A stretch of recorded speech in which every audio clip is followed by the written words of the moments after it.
Welcome back to Sister Circle Live. Our next guests say their daughter dropped out of college to go live with R. Kelly, and they have not heard from her since. That was almost 2 years ago. They're also worried that she is being brainwashed and held against her will, a charge which both their daughter and Robert Kelly denies. Please welcome Tim and Joycelyn Savage. Thanks for coming to the circle. It took a lot of courage for you to be here, I'm sure, and especially after witnessing some of the things that Andrea has talked about today. So we're grateful to have you both. Yes, Thank you. Take us back a little bit. How did your daughter meet R. Kelly? Originally, it was 2015. I had a local boutique in Atlanta, and one of my customers was real good friends with one of his stage managers, Kevin Giles. And she introduced us, and it just went from there to meet Kevin Giles first. He liked what he heard with my daughters, especially Joycelyn, and he offered to take her to a Atlanta show called Funk Fest. That was the same year. So he invited her personally to be a guest, and she was able to go backstage and see, you know, just how everything works and see the concert from a first-hand perspective. And so that's initially how we end up coming in contact with Mr. Kelly. Prior to that, Joycelyn, did you hear of any of the allegations that were kind of swarming around his name with the sex tape with him and young girls? I mean, it was even stated and noted that he was married to Aaliyah at the age of 15. Was that any of your concern when you took her backstage to meet him? Well, initially, we didn't go backstage just to meet him like a regular somebody he scouts in the audience. This was a professional relationship. After Kevin Giles, the manager, sent her backstage to see his show, he then invited her to his show in Indio, California, which once he invited us, everything was coordinated professionally by his assistant at the time. So we were. I'm glad you're clearing that up. Yeah, everything from the car service, the airline tickets, hotels. Everything was coordinated through the assistant at the time. And she was very professional, so we had no reason to doubt that it was anything but a professional relationship. So we only met Mr. Kelly after that initial show that we went to, and I was with her, I traveled with her, and after he got through his meet and greet of his fans, we were considered his VIP guest, or you know, and I even asked the assistant. I said, "Who did he tell you Joycelyn is?" He said she's an artist from Atlanta. So that was our initial meeting. So it's not like he just scouted her out of an audience. This was a professional meeting.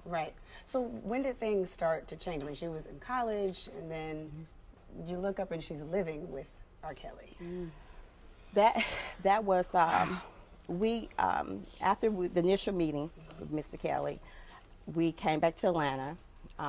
He was at the time building a house in the Georgia area. And so I told him that when he gets to Atlanta, gets settled, me and my husband would meet him together and go over Joycelyn's career, because he did mention that he wanted to take on the protege. And so I didn't think anything of it. You know, long as we were with her, she's not new to the industry, but we're always there.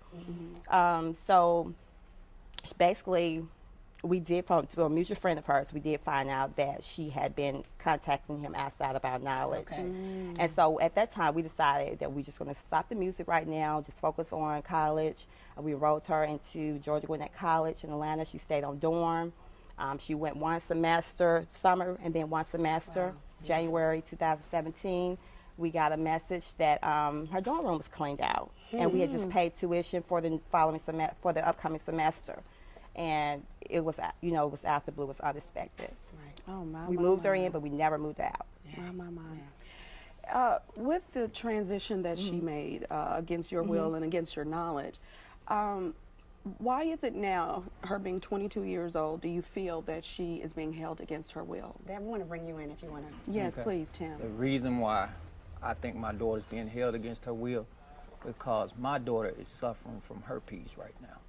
And she was given that disease by R. Kelly, because I took her to the doctor and found out that she had chlamydia. And when I found out she had chlamydia, I was waiting for other tests to come back. And eventually her roommate told us that Joycelyn was suffering from herpes because she was a nursing student and she was treating Joycelyn. Just to add to that, how do we know? We're a very close-knit family. Tim and I have been married for years, and she was our first daughter of 3 girls. And we've always been a close-knit family, even from her grandparents, her family, extended family. Her granddaddy passed in last year. She was not allowed to come to the funeral. Her sister graduated. She wasn't at Is the Andrea fair. still here? I'm here. I'm sorry. We wanted to bring Drea back in. Yeah. Andrea, you can sit here. Okay. Yes. What I just heard is completely devastating, and I wanted to bring you back in to know what you went through and to see this family going through what they're going through with their daughter and your ex-husband. Do you have any advice for the Savage family? I do know that she is loved and she's going to come out of it because you laid that foundation for her. Keep her prayed up. I just want you to know that I'm supported because, like you, my family went to the Chicago Sun-Times to Mary Mitchell when they couldn't get in contact with me, my grandfather, my mom, and there was a whole article about it. My order of protection I had against him was in the newspaper. But I just want you to know that I stand in the gap for Joycelyn. And I know that I understand it to a level that no police officer, no counselor, no judge, nobody will understand. And we've done well-being checks, and they've been unsuccessful.